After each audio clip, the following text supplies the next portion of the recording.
entre el payaso y el payador hay muchas sílabas en común. Tan solo se diferencian por una letra, la letra S de la letra D. ¿Conocemos en realidad cómo nace el payaso? ¿Cuáles son los orígenes de este personaje? La obra El nacimiento del payaso, del autor y director Andrés del Bosque, narra la historia de un joven que, entrando en la madurez y después de pasar por un periodo difícil, opta por la risastencia, en vez de resistencia, risastencia de la resistencia en vez de la resistencia armada, para transformar una falta en una virtud. Pero esta historia es la historia del guacharaje, de un niño que crece sin padre, que nace de madre criolla mezclada con el colonizador de cualquier país. Pero este guacho, a través de la risa, el humor y su capacidad de supervivencia, va recuperando un retrato de su vida, a la vez que genera un relato. De este tema y de varias cosas anexas vamos a hablar con nuestro invitado el día de hoy. El invitado que nos acompaña es el actor y músico Claudio Barbas, integrante de la compañía Teatro Pequeño Clan. Bienvenido, Claudio, al programa Ciudad Teatral. Bueno, muchas gracias por la invitación. Aquí estamos para conversar en torno a esta obra que tú ya introdujiste, que es El nacimiento del payaso. Exacto, y que el día sábado fui a disfrutar. Exactamente, lo vimos ahí entre medio. Exacto, tú querías pedirme algunas monedas. Sí. Una moneda. Sí. Es parte del juego, ¿no? Del juego de entrar, porque la primera escena es justamente eso, ¿no? El objetivo del personaje es conseguir la plata del público, ¿no? Oye, generalmente en el formato, en el género payasesco, por así decir, siempre tiene que haber esa interacción con el público. Sí, porque el lenguaje que utilizamos, el lenguaje del clown en este caso, es con el público presente. Si hay 4, se le habla a 4 personas, si hay 20, se le habla a las 20, pero directamente, o sea, no se usa lo que en otros estilos teatrales es como la cuarta pared, ¿no? Donde el actor llega y habla hacia un infinito, ¿no? Y pueden haber 10 personas como pueden haber 100 y la función va a ser igual. En este género que utilizamos, como también el género de la comedia del arte, se habla directamente al público presente. Y con ello uno a veces se aprovecha de las cosas que pasan en el público también, ¿no? Entonces también está abierto, si bien es cierto hay una estructura, pero también está abierto a lo que pueda pasar entre medio y poder, entre comillas, aprovecharse de eso para lograr la risa del público. Exacto. ¿Y generalmente cómo es la recepción del público? Es muy buena porque hemos tenido en estas funciones diverso público, incluso público infantil, ¿sí? Y que ha estado muy atento a la obra, ¿no? Porque esta obra cuenta una historia, ¿no? Si bien es cierto, parte con unos gags un poco tradicionales de circo, ¿no? O de payaso, pero luego pasa a contar la historia de cómo este joven, desde que nace, tiene una historia, digamos, de abandono del padre, por eso es un guacho, y posteriormente a eso va narrando todas las peripecias que le acontecen durante su vida, hasta llegar a ser devoto de la Virgen de Andacollo, y producto de esa devoción, la Virgen en un acto sublime baja de su púlpito y lo pellizca para... Ahí vamos a hablar para darles de la Virgen de Andacollo. Claro. Tú hablaste del guacho. Sí. Más que un payaso, es como un guacho sobreviviendo. Y un guacho, claro. Sí, claro. ¿Tú piensas que el payaso chileno, en este caso, de alguna forma viene de ese origen? Es decir, este en particular, sí. Yo no podría asegurar y decir todos los payasos chilenos han sido guachos. No podría dar esa aseveración. En este caso particular es así. Y es como también lo plantea su autor, Andrés del Bosque, en el cual pasa a través de eso a una realidad chilena que ha sido muy usual, ¿no? en los últimos siglos, que es del abandono del padre hacia sus hijos, ¿no? O incluso el no reconocimiento también de ser el padre, ¿no? ¿no? Entonces es una realidad que va no solamente que puede alcanzar a los payasos, sino que también a la sociedad chilena, ¿no? Yo soy un caso así, por ejemplo. ¿Cómo eso? A ver, ¿cómo es? Yo soy hijo natural. Y yo no fui reconocido por mi padre. Yo nunca conocí a mi padre, no lo conozco. Hasta hoy día no lo conozco, no sé quién es, no sé si ni en foto, ni en nada. No tengo ningún recuerdo, ni contacto, ni nada. Porque mi madre cortó con él cuando él le propuso, cuando supo que estaba embarazada, le propuso un aborto. Y ella de ahí no quiso saber nada, no se lo aceptó y rompió relación, y yo nunca tuve más contacto, y ella tampoco tuvo contacto. Solo que ella me puso, cuando nací, el apellido de mi padre, que yo a los 20 años, cuando me doy cuenta de esto y digo, ¿por qué llevo un apellido de alguien de una familia que no conozco, que no conozco ningún familiar Fernández, por ejemplo? Yo era Fernández Barbas. Ahí yo me lo cambio y me pongo el apellido paterno de mi madre, Barbas, y quedó Barbas, ¿no? ¿Y el otro desapareció? El otro desapareció legalmente, porque lo hice legalmente, y en esa época me demoré como 3 años en hacerlo. Ya. Entonces... Pero hubo una etapa en tu vida en que quisiste conocer a esa persona, a ese padre. No, pero sí cuando era niño, yo me inventaba excusas, ¿no? Porque mis compañeros en el colegio me decían, oye, ¿y tu papá? Y yo decía, no, mi papá es vendedor viajero y anda viajando. Pero yo sabía que eso era una mentira. Yo estaba consciente siendo niño que era una mentira. Entonces tuve que crecer con sabiendo que eso, lo que yo decía como respuesta, era una mentira. Hasta que a los 18, 19 años, yo converso con mi madre este tema, ¿no? Porque ella también, cuando yo se lo quise mencionar, cuando era pequeño, ella me cortaba así, se enojaba. Yo, no, y me cortaba, y no podíamos hablar de ese tema. Era un tema medio así, que no se conversó. Pero ya siendo mayor, ahí lo conversamos, y ahí ella me cuenta toda la historia, me cuenta cómo fue, y lo que pasó, y qué sé yo, y todo eso. Entonces, producto de eso, conociendo esa historia, y no teniendo ningún familiar Fernández, yo decido a los 20 años entrar en un proceso judicial para cambiarme el apellido. Ahora es más fácil, actualmente se hace menos de un año, meses, ¿no? Pero en esa época, hace 30 y tantos años atrás, no era fácil, yo me demoré 3 años. Y después en cambiar todo, certificado, carnet de identidad, certificado de universidad, todos los certificados. Entonces eso me llevó más tiempo todavía, ¿no? Ya, volviendo a ti, Claudio, a tu formación actoral y músico. Claro. ¿Qué es lo que es primero, músico o actor? Sí, yo cuando salgo de cuarto medio, yo postulo a la universidad a música y a teatro. Y postulé a ambas. Y en ambas quedé preseleccionado, porque hay que dar una prueba especial. Entonces en enero quedo preseleccionado para dar la prueba especial a fines de febrero. Y bueno, en marzo ya seleccionaban después de la prueba especial. Pero en la Católica de Valparaíso, esa prueba especial de música la hacían en enero.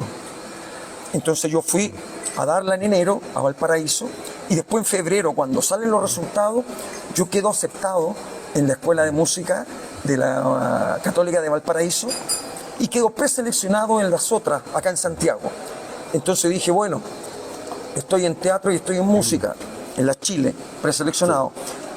En la misma semana eran las pruebas, en los mismos horarios, entonces dije, bueno, si ya estoy en música, ya voy a intentar acá en la Chile de Santiago y en música.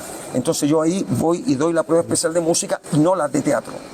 No quedé en la Chile, pero estaba en la Católica, entonces yo me fui a estudiar allá, estuve 5 o 6 años allá en Valparaíso, y cuando vuelvo a Santiago, entro a hacer la segunda patita que me faltaba, que era entrar a estudiar teatro, y entré en una primera instancia 1 año en la Escuela Fernando González, y el año siguiente se abrió nuevamente la Escuela de Teatro de la Católica, y entro a estudiar teatro ahí a la Escuela de Teatro de la Católica, y me titulo de ahí finalmente. Ya, pero ¿qué es lo que impera más en ti?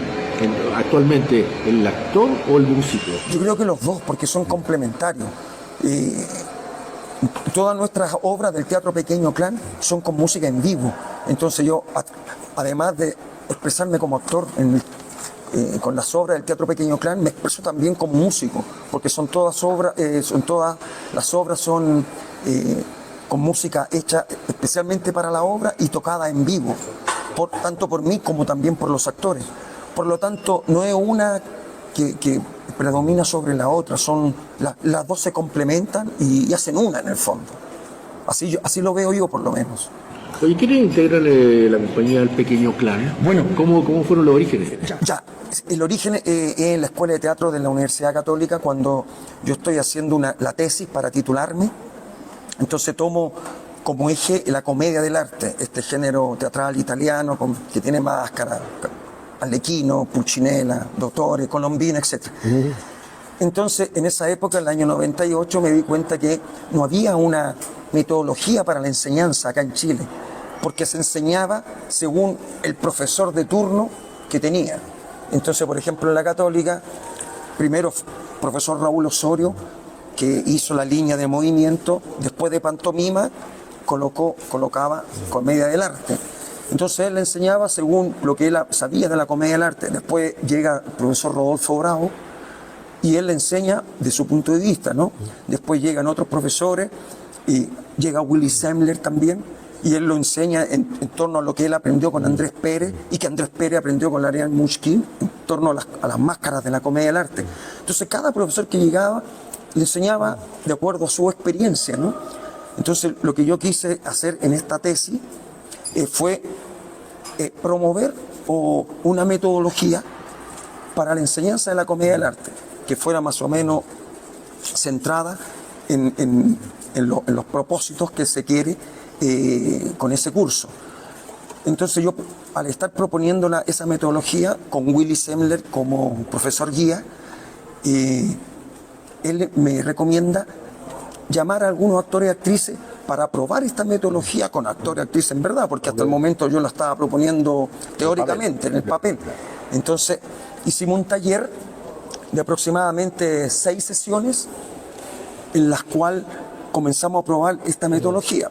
La primera sesión la dirigió Willy Semler. ¿Y en qué consistía? En las máscaras de la comedia del arte que teníamos a disposición, y que los actores elegían una y salíamos a improvisar, a buscar el personaje que había elegido ahí azarosamente según las máscaras que teníamos ahí para trabajar. A partir de la segunda sesión lo empiezo a dirigir yo, la improvisación. Entonces eso duró, como digo, unas 5 o 6 sesiones, y después cuando acabó, nosotros con el grupo de actores que nos habíamos juntado, que yo había llamado, actores de la Católica y de la Chile básicamente en esa época, quedamos con ganas de seguir experimentando, ¿no? Porque salían cosas muy interesantes, muy graciosas, reíamos mucho, lo pasábamos muy bien. Había en esa época poca profundidad en el lenguaje de la comedia del arte. Sí, claro, muy poco porque primeramente no era considerado en todas las escuelas de teatro. Segundo, en las que eran considerados como la Escuela de Teatro de la Católica, era parte de la rama del movimiento, no de la rama de la actuación. Entonces, una de las cosas que yo propongo en esta tesis es que primero el estudio o el pasar por la comedia del arte para el actor en formación es algo fundamental. No puede no pasar un actor si no pasa por la comedia del arte cuando se está formando en la escuela. Segundo, que tenía que ser en la línea de actuación, no de movimiento. ¿Por qué? Porque mucho más que movimiento. Y tercero, yo lo proponía que fuera ya casi al final de la carrera, porque después que el alumno haya pasado voz hablada, voz cantada, todos los ramos de movimiento, todos los ramos de voz, de canto, todos los ramos de actuación, para hacer como un poco un taller integral de finalización en la línea de actuación. Entonces todo esto iba un poco, no era así considerado en las escuelas de teatro, ¿no? Yeah. Porque también no es fácil y hay mucho rechazo de los mismos directivos de las escuelas y también de los actores, ¿no? Porque yo, bueno, después yo seguí, después que me titulé, hicimos esto, me titulé, y ese fue el origen del Teatro Pequeño Clan. Como quisimos seguir trabajando, improvisando con las máscaras, decidimos formarnos como compañía, y eso fue en el año 98, y de ahí seguimos adelante haciendo espectáculos en torno a canovachos clásicos de la comedia del arte. Fuera de ti, Claudio, ¿quiénes lo integran? ¿Quiénes son los otros? Bueno, actualmente está integrado por Javiera Larraín, que es diseñadora teatral, Alan Urra, que es tramoya, titiritero, también parte de la gráfica, y Jaime Toledo, que hace la parte técnica. Esa es la conformación actual. Pero además tenemos otras obras en repertorio que participan otros actores que también hemos trabajado durante el tiempo, porque nosotros vamos a cumplir 27 años. Entonces han pasado varios actores desde esa formación inicial. El único que queda soy yo.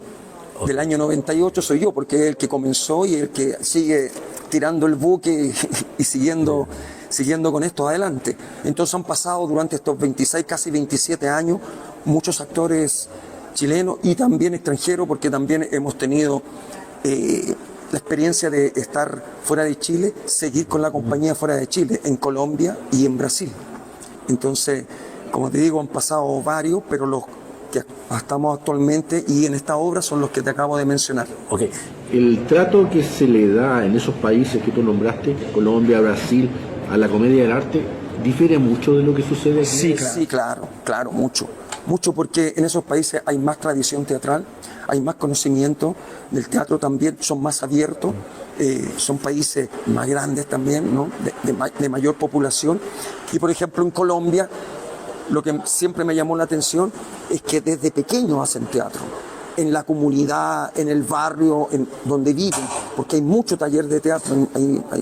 Entonces yo por ejemplo me encontraba con personas que conversaban, tenían 20 años y decían, ¿y hace cuánto estás en el teatro? Yo hago teatro hace 10 años, empecé a los 10 años, empecé a los 12, empecé a los 8, En Brasil, bueno, ¿para qué decir? Con Brasil hay una gran cantidad. Son naturales. Claro, y directamente en el mundo del clown, el mundo de la comedia del arte, lleva muchos años también investigando. Hay grupos que llevan 40, 30 años ya. Entonces hay una tradición mucho mayor. Aquí en Chile no, lamentablemente no. Y yo creo que básicamente por lo que te conversé, que los directores, los que tienen, digamos, la facultad para poder impulsar esto, no le dan la importancia al curso de la comedia del arte, por ignorancia, porque no saben, porque no le interesa, porque incluso piensan que no es un aporte al actor en formación, y lo tan equivocado que estamos, ¿no? Porque nosotros en estos años, y haciendo la docencia también, que hemos tenido la oportunidad de hacer docencia en Colombia, en Brasil, en Chile también, nos damos cuenta que el alumno actor, después que pasa por el ramo de comedia del arte, crece en el escenario, es otra persona, es otro actor, tiene otras herramientas, ¿no? ¿Qué herramientas le entrega el género comedia del arte al actor? Primeramente, la improvisación. Aquí en Chile es difícil encontrar actores que improvisen bien, ¿no? ¿Por qué? Porque no tienen el training de estar improvisando, ¿cierto? Con diferentes temas, ¿no? Porque los actores acá en Chile te pasan el texto, se aprenden el texto y después lo van a actuar. Entonces aquí hay una carencia de actores improvisadores muy grande. La técnica de la improvisación te da herramientas para improvisar. Herramientas para improvisar, y no solamente para la comedia del arte, sino que para cualquier género en el cual tú te estés desarrollando y expresando teatralmente. No es propia, o sea, es característica de la comedia del arte, pero no te sirve solo para la comedia del arte, te sirve para cualquier otro género realista, expresionista, qué sé yo, etcétera, ¿no? Es algo que traspasa el género propiamente tal de la comedia del arte. También la habilidad física, porque hay que tener una habilidad, incluso se practica la acrobacia. Cuando estamos haciendo el curso de comedia del arte, se practica la acrobacia, se practica el canto, la voz cantada. Ojalá que el actor toque por lo menos un instrumento. Entonces, te exige y te tira de ti todas las capacidades, las habilidades que el actor tiene. No solo actuar, porque por ejemplo uno dice, ya, necesito un actor que actúe, tenemos este universo, que actúe y que cante, se va cerrando. Que actúe y que cante y que toque un instrumento, se cierra. Que actúe, que cante, que toque un instrumento y que haga acrobacia, se sigue cerrando. Que actúe, que cante, que toque un instrumento, que haga acrobacia y que improvise. Y lo vamos cerrando. Y al final uno dice, no tengo un universo grande, ¿no? para poder escoger, ¿no? Entonces, todas esas características tiene este género que se conjugan al momento de representarlo. Hay una, mientras me estabas explicando todo eso, Sí. me acordé de una frase de la actriz María Elena Dubuchel, Sí. que dijo que el escenario determina quién es actor y quién no. Vamos a parafrasear un poquito esa premisa de ella. Sí. De alguna manera, el manejar todos esos elementos que tú estás mostrando, esas habilidades que tiene que tener un clown o un payaso, va determinando si esa persona sirve o no sirve para ser clown. El desarrollar esas herramientas. Sí, porque hay que partir de la premisa también de que el clown también viene, el clown es un término más europeo que se le ha dado al payaso, pero el payaso viene del circo tradicional. Entonces, los payasos, ¿quiénes son? Los que primeramente vienen de una familia circense que desde pequeñito comienzan a desarrollar sus habilidades, tanto en el trapecio, en la acrobacia, en el malabarismo, en los instrumentos musicales, en el canto, y que al final llegan a ser payasos. Entonces ellos cuando son payasos ya es porque tienen una cantidad de habilidades ya adquiridas que las pueden poner al servicio de eso. Tenemos aquí en Chile el ejemplo más notorio, Pastelito, ¿no es cierto? El hijo del Tachuela Chico, que es un gran excéntrico musical. Claudio, mira, aquí nos traen, muchísimas gracias. nos traen de tienda Mundo Rural, aquí en el Centro Cultural La Moneda, ¿cierto? Un rico cafecito que Bueno, muchas gracias. atendido por Christopher. Bien, Gracias. muchas gracias. Gracias. Entonces lo que estaba comentando, que Pastelito, ¿cierto? Que es un payaso conocido chileno y mundialmente también, no solo aquí en Chile, sino que afuera, ha sido considerado uno de los mejores payasos del mundo por estas habilidades que yo estoy comentando allí, que él posee, ¿no? Él no solamente es payaso en el circo, sino que hace una cantidad de actividades producto de sus habilidades que él tiene y que desarrolló desde pequeñito, ¿no? Entonces, eso más o menos, ¿por qué? Porque en la época, en el siglo XVI, XVII, XVIII, cuando fue el apogeo de la comedia del arte, los 3 siglos en Europa, eran clanes, grandes clanes familiares que representaban los canovachos de la comedia del arte y que, al igual que el circo, al igual que la tradición circense, ellos también venían desde pequeños. Entonces un actor hacía ese personaje por siempre. Muchas gracias. Como por ejemplo el que hacía Arlequino, desde siempre él hacía solo Arlequino hasta que moría. El que hacía Dottore lo mismo, el que hacía Pulcinella lo mismo. ¿Pero por qué? Porque comenzaba desde pequeño y era traspasado también lo que sus padres, sus abuelos, sus bisabuelos, sus tatarabuelos ya habían realizado en estas mismas compañías. Entonces hay un parentesco muy, muy fuerte entre la comedia del arte, esas grandes familias, esos grandes clanes, ¿no?, con la tradición circense. De hecho, nosotros en la obra decimos que el payaso viene de Arlequino, de la comedia del arte, o de Pulcinella también, o de cualquier personaje de la comedia del arte. Entonces eso está ahí enroscado, está entramado, estas dos tradiciones, ¿no?, muy fuertemente. Por eso decimos que la comedia del arte y el clown son primos hermanos, ¿no? Sí. Porque son muy parecidos, ¿no? Sírvase. Bueno, muchas gracias. El rico café de Mundo Rural. Mundo Rural, aquí en La Moneda, Centro Cultural La Moneda. Bonito. No había venido yo, primera vez aquí. lo recomiendo también. Sí, sí, sí. Totalmente recomendado. Recomendable, claro.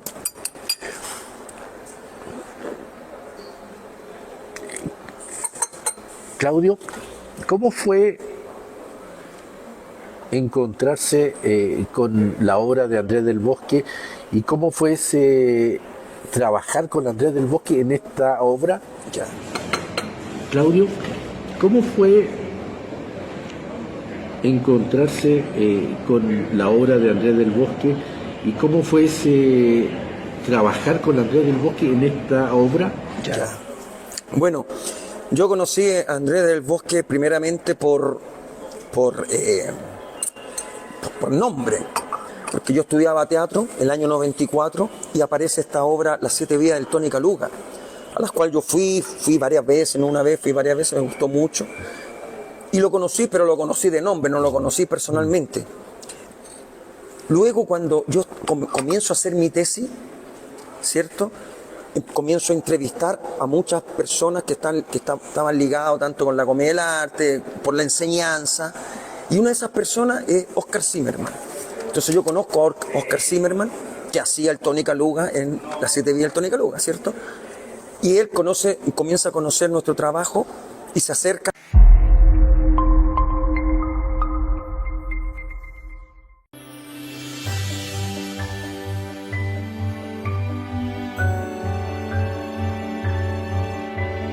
Te esperamos todos los lunes, 21 horas, para hablar de arte, artesanías, artistas, emprendedores en Emporio Origen de Ñuble. Nos vemos.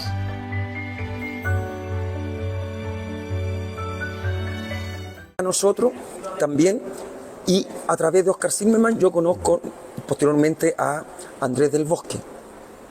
Y eso cuando ellos vivían en Santa Ana de Chena, donde vivían en un sector rural y tenían una especie de teatro, un galpón teatro muy grande donde ensayaban y todo eso, ¿no? Entonces yo comienzo a ir para allá y ahí son mis primeros acercamientos hacia conocer la obra y el conocer a Andrés también. Posteriormente pasó el tiempo, él se fue a España y el año 2010 yo vuelvo a Brasil y digo, bueno, me quiero parar acá, ¿qué puedo hacer? Y me acuerdo de una obra que él me había contado que tenía, que era El nacimiento del payaso. Entonces yo me contacto por mail, 2010, y le pido la obra, si me la puede mandar, le cuento, porque yo quería traducirla al portugués para ver si la podía realizar allá, buscando una excusa para poder hacer teatro allá, pararme como actor allá en Brasil, ¿no? Entonces él me la manda y todo, y yo hago la traducción, pero la traducción no me quedó igual, por esto que la obra está en décima espinela, está en verso, entonces yo al traducirla al portugués se me iba el verso, ¿no? Entonces ese año él fue a un festival de payaso allá en Río de Janeiro, donde yo vivía, se llama Anjos do Picadeiro. Entonces él fue para mi casa, donde yo vivía allá, y hablamos de la obra y todo, y estábamos bien entusiasmados en poder hacerla, pero yo después me doy cuenta de esto, que la rima se me iba en portugués, porque claro, no da, entonces había que hacer un trabajo mucho mayor para poder que rimase en la lengua portuguesa. Ahí la cosa quedó y no fructiferó. Y pasó el tiempo y todo, y principio del 2024 nos contactamos de nuevo, todo esto también por mail, y yo le digo, mira, estoy con esto, ¿te acuerdas de 2010 cuando quisimos hacer esta obra y no se dio allá en Brasil? Tengo ganas de hacerla ahora. Y dijo, ya, pues me encantaría y todo, qué sé yo y todo. Y también él siempre sabiendo y conociendo mi investigación en la comedia del arte, y que él también la ha realizado durante su trayectoria y su trabajo investigativo. Entonces, siempre hemos estado en contacto, no personalmente, pero sí a través de email, de WhatsApp, de qué sé yo, todo eso. Entonces, el 2024, enero, le planteo esto a Andrés y él me dice, ya, vamos. Y bueno, y empezamos a trabajar onlinemente en esta obra, bien distanciadamente, no tan rigurosamente, así sino que cuando podíamos, cuando los tiempos de ambos nos daban, coincidían, íbamos trabajando.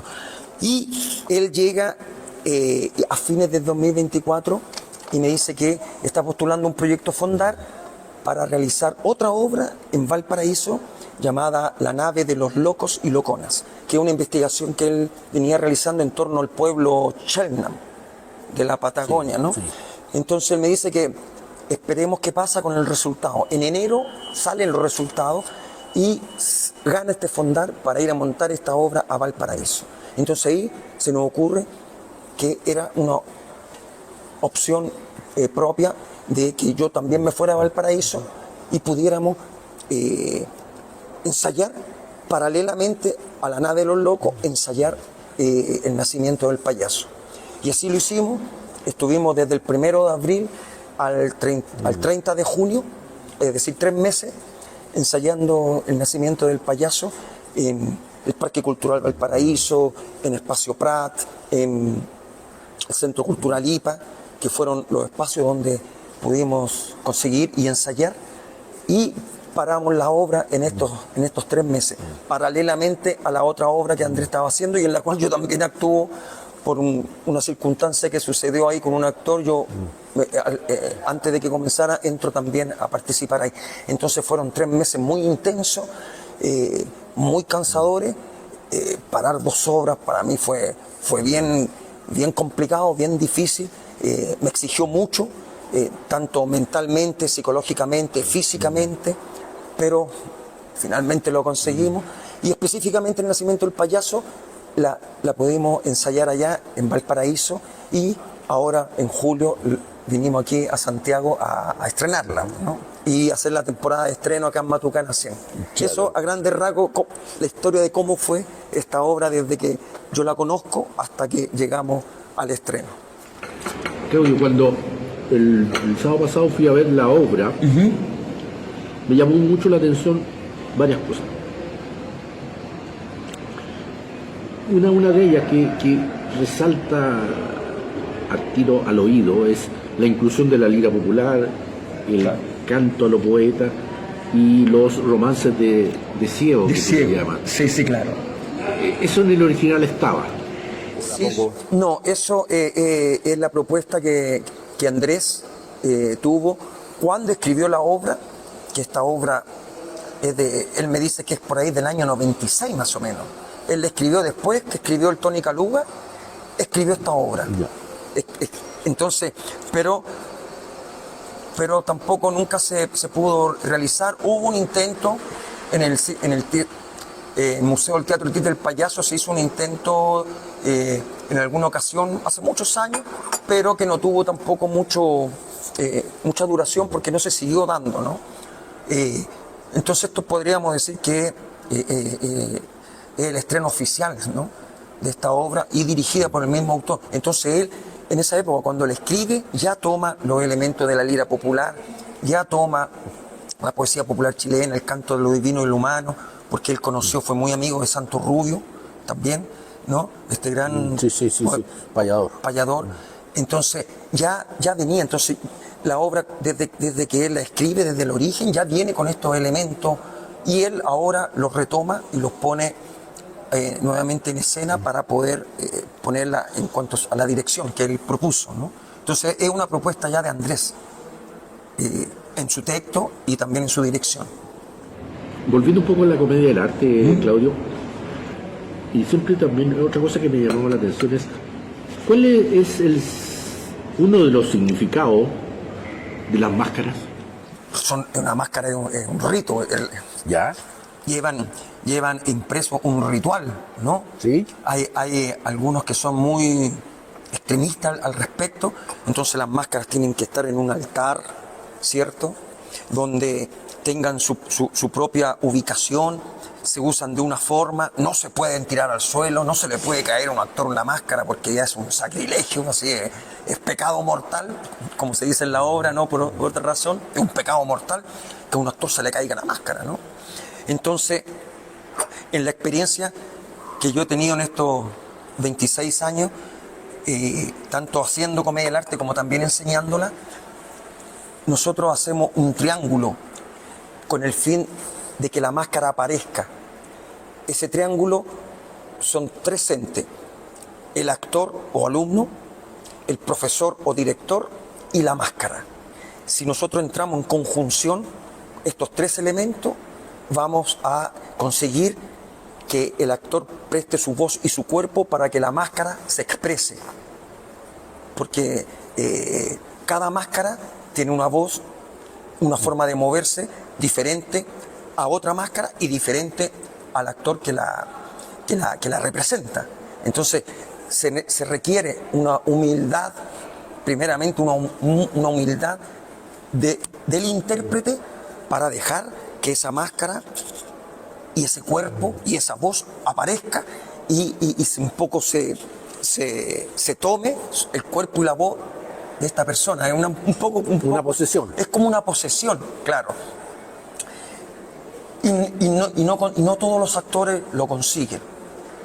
¿Por qué? Porque no son humildes, ¿no? Porque no dejan, su ego es mayor, ¿no?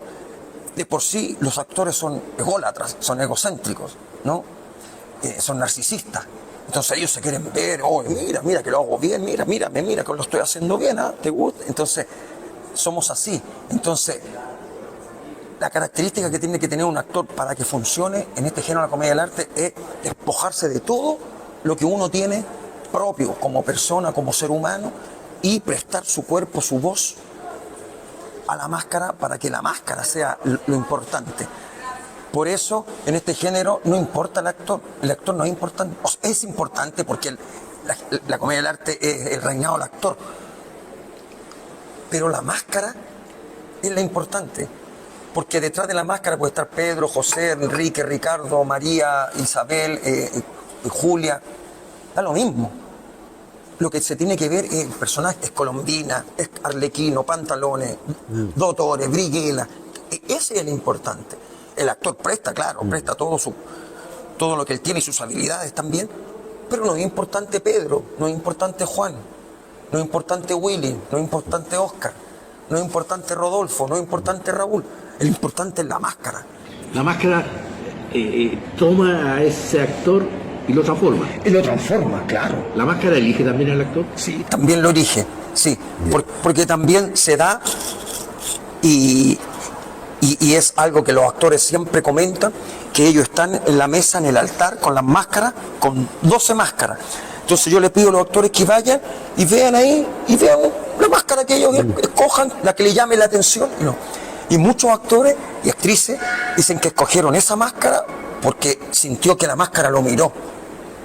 Entonces, eso ahí está, en la primera conexión. A veces pasa eso, a veces no. A veces llega el actor y dice, ya esta, me la pongo, no. Ya. Entonces dice, no, yo elegí esa porque después hablamos, después que pasa el ejercicio, después, ¿qué pasó? ¿Qué te pasó? ¿Cómo fue? ¿Por qué elegiste esa? No, es que yo me paré así, empecé a verla y de repente vi que esa me estaba mirando y la escogí porque me estaba mirando a mí, ¿no? Y es algo que se repite, ¿no? Que muchos dicen eso. ¿Y con el actor que tomó cualquiera, sigue con esa máscara o no? Ya después le da lo mismo. Es que también se da el proceso para que los actores prueben diferentes máscaras. Ya. Entonces con algunas les va mejor, con otras lo aceptan y otras lo rechazan la máscara, ¿no? Okay. Entonces hay otros casos también, recuerdo uno en particular, en que un ejercicio, el actor, el ego el egocentrismo del actor era tanto que la máscara lo rechazó tanto que al final, cuando terminó el ejercicio, él se estaba sacando la máscara y la máscara voló, se le cayó, ¿no? Entonces es sacrilegio, ¿no? Que se le caiga a un actor la máscara, además que la rompe y todo, pero que se le caiga. Pero eso fue, todo el mundo se dio cuenta del rechazo que había entre la máscara y el actor. Entonces es una cosa muy loca, ¿no? Porque cuando uno ve eso, ve como que las máscaras tienen vida también, ¿no? Entonces por eso es esta cosa tan especial que es el trabajo con las máscaras, porque hay una entidad, nosotros creemos que hay una entidad atrás de ellas, ¿no? Y sobre todo con las máscaras que tienen mucho tiempo, que ya tienen muchos actores que han pasado con ellas, que la han probado, entonces ya cuando funciona uno sabe la voz, uno sabe el cuerpo, uno sabe cuando es, porque ya de tanto verla, ¿no? Y uno se da cuenta cuando está funcionando, cuando está apareciendo y cuando no también, ¿no? Es muy claro, o sea, todo el mundo se da cuenta. Entonces, todo eso tiene el trabajo con las máscaras, es algo bien particular. Oye, interesante eso de las máscaras. Sí, claro. Todo un ritual. No, es un ritual, claro, es todo un ritual, cómo se trabaja. ¿Y por qué? Porque vienen también de nuestros ancestros, ¿no? De nuestras culturas ancestrales, ¿no? Viene todo también el trabajo. En todas las culturas ancestrales hay máscaras. Nosotros lo vemos en los Chaynam, acá en Chile, en los mapuches, en el norte, ¿no? Las fiestas nortinas, la tirana, todas estas fiestas, la fiesta Andacoyo, todas estas fiestas, todos con máscaras, ¿no? Y hay un personaje, pues son personajes, ¿no? Y que vienen de milenios, ¿no? Del origen de la humanidad. El origen de la humanidad, ¿no? De alguna manera eso de los antiguos seres humanos que poblaron la tierra, eso de pintarse el rostro con algún tierra de color, podría también ser un antecedente de la máscara, de adquirir otro... Absolutamente. ¿Alguna conexión con algo? ¿Alguna conexión con algo? Absolutamente. Nosotros justamente en esta otra obra que también hicimos en este periodo con Andrés, nos pintamos enteros. Todo pintado. Rostro, cuerpo, pierna, por todos lados, ¿no? A la usanza, como lo hacían los Chaynam, Sí. y ellos lo hacían en la Patagonia con un frío increíble. Sí. Todo pintado. Y ellos también, hay máscaras que también se asemejan a las máscaras de la Comedia del Arte, como también en las fiestas de Bolivia, ¿no? Las fiestas altiplánicas, hay diferentes personajes que también tienen una conexión con los personajes de la Comedia del Arte. Tenemos el cusillo, ¿no? Tenemos otros personajes en la cultura mapuche que también tienen un truncado con los personajes de la Comedia del Arte. Entonces, viene de mucho antes. Claro, podríamos decir que los políticos nuestros también usan máscaras. Todos son mascareros, todos usan máscaras, ¿no? ¿No es cierto? Como que, absolutamente, ¿no? aunque no se la coloca, pero hay una máscara. ¿No es cierto? Mentirosos, Sí. ¿no? Da la impresión. Ladrones también, ¿no? Sí, están todos con máscara, no se sacan la máscara. Para ser político hay que ser mascarero. Hay que ser mascarero, ¿No es cierto? específicamente, mascarero. Claro. Ya que mencionaste la Virgen de Andacoyo, Sí. En un momento dado, tú mencionas en la obra que la Virgen te hace un ritual que es bautismal, Sí. ¿cierto? Payasístico, es un rito bautismal payasístico, Claro. que lo consagra como tal. Exacto. Eso puede un poquito profundizar un poquito más el significado de esa conexión con la Virgen de Andacoyo y cómo la Virgen de alguna manera te consagra como payaso. Claro, bueno, eso es parte de lo que se va contando en la obra, ¿no?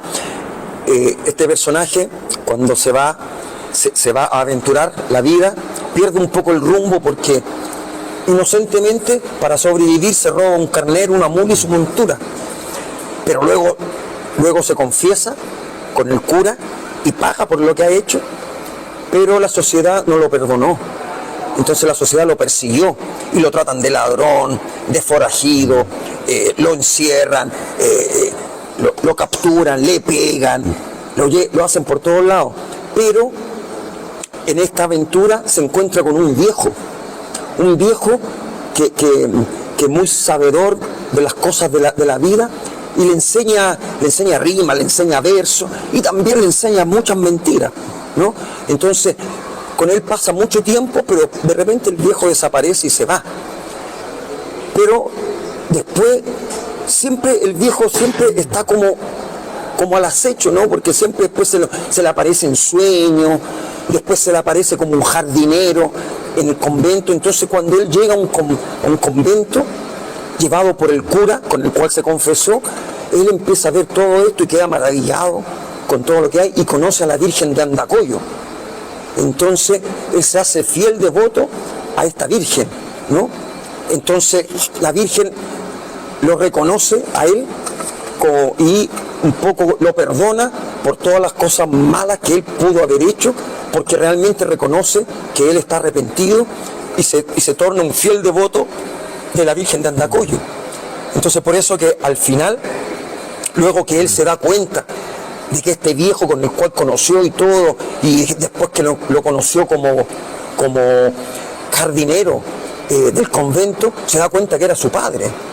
Entonces ahí él dice que ya como que sana eso, entonces él ya no se siente tan guacho como siempre se sintió en su vida por ser abandonado por su padre.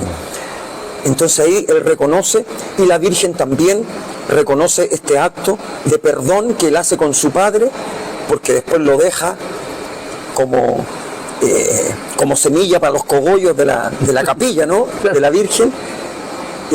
Entonces, con todo esta situación y esta fe y esta devoción que él tiene por la Virgen, porque hay una transformación en él, ¿no?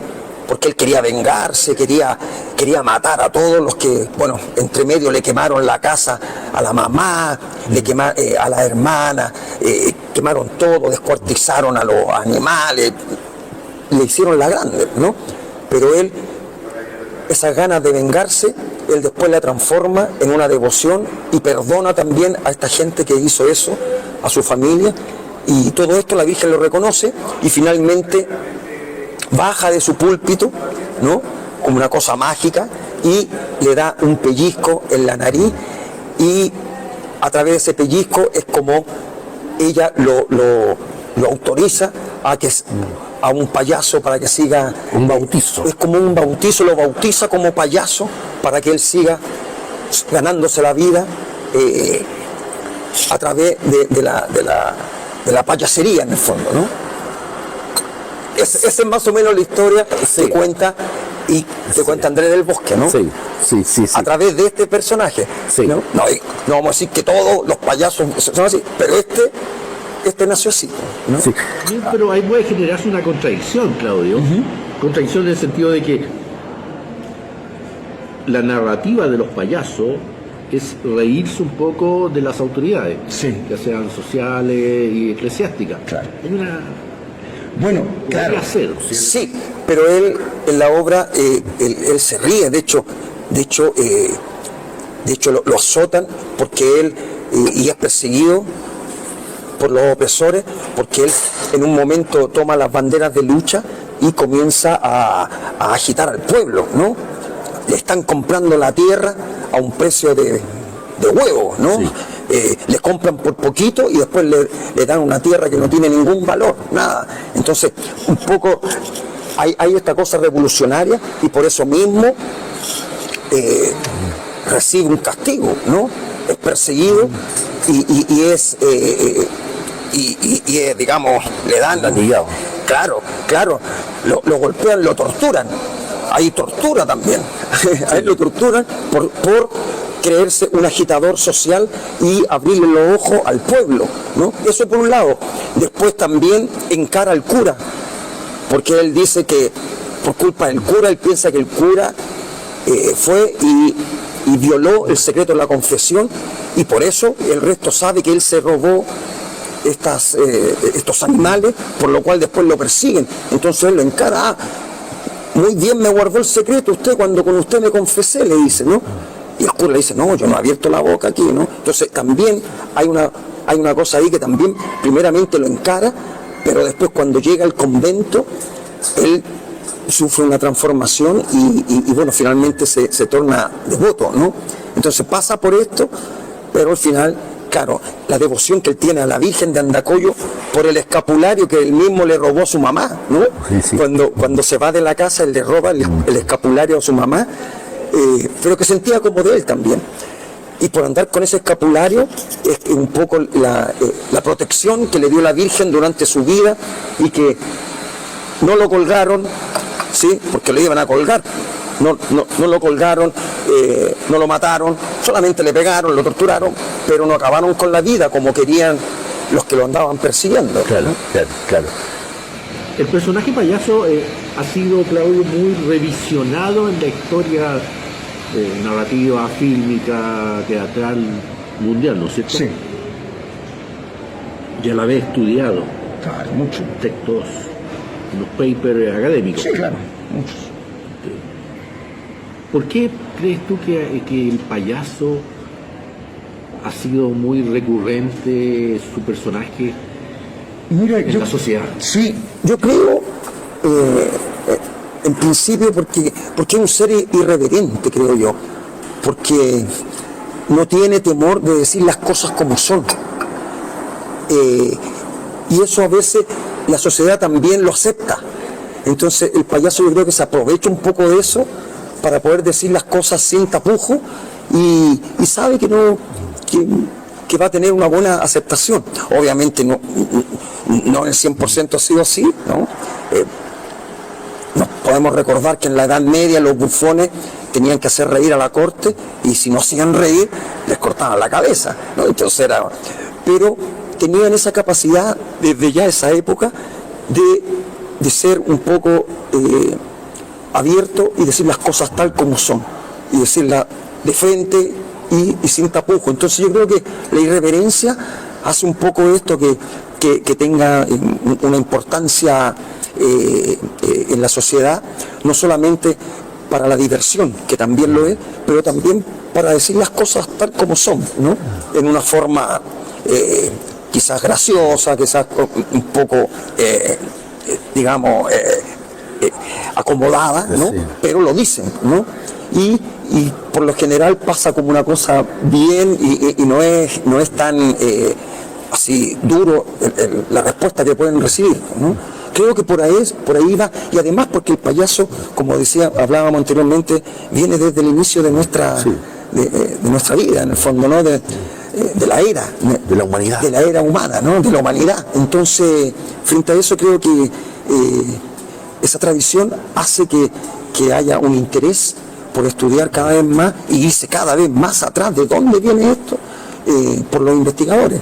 Me parece que por ahí va esa gana de estudiar y de hacer varias investigaciones, estudios en torno al payaso propiamente tal. Claudio, llegamos al final del programa. Ha sido un placer.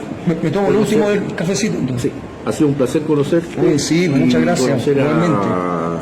El nacimiento de un payaso y conocerte lo más importante a ti. Sí. A mí también ha sido un gusto y muy interesante la conversa que hemos tenido aquí en Mundo Rural, tienda y cafetería. Mundo Rural. Centro Cultural. Y el programa Ciudad Teatral. Ciudad Teatral, exacto. Quisiera invitar, si es posible, a todas las personas que puedan ver este programa. Quería invitarlos, estamos en temporada en Matucana 100 hasta el domingo 27 de julio, de jueves a domingo, en la microsala de este Centro Cultural Matucana 100, y los dejo a todos cordialmente invitados. Yo creo que se van a entretener, van a pasar un buen momento y van a conocer este nacimiento de este payaso chileno, donde van a poder darse cuenta de todo esto que hemos hablado en esta conversación tan amena que hemos tenido en este programa Ciudad Teatral. Así que invitados a todos. Allá vamos a estar entonces acompañando a Claudio y al nacimiento del payaso. En Matucana 100, no lo olviden. Y con ustedes nos vemos en una próxima oportunidad con un interesante invitado, tanto como Claudio